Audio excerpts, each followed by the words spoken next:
Genesis chapter 1 verse 0, God is bigger than the beginning, by Dr. Myles Munroe, who once said, "Before there was a beginning, there is God."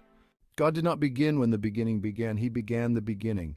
So God did not start when start started. God started the start. So don't ever lock God into the Bible. God is bigger than the beginning. As a matter of fact, the beginning came out of him. Therefore, God is outside of time because he started time. Time is an interruption of eternity. Therefore, do not judge God according to your experience.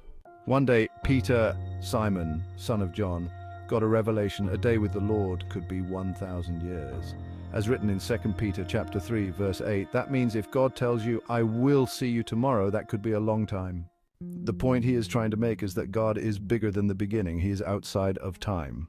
Do you know if you run into God in the highway of nothing by the column of nowhere and shook his hand, you will be shaking hands with everything?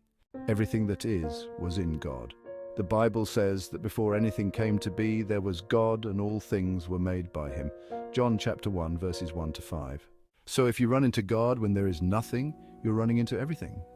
Dr. Myles Munroe was born on April 20th, 1954, and passed away on November 9th, 2014.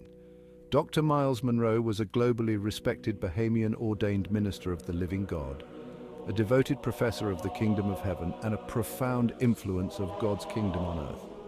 In 1998, Queen Elizabeth II named Munroe an Officer of the Most Excellent Order of the British Empire, OBE.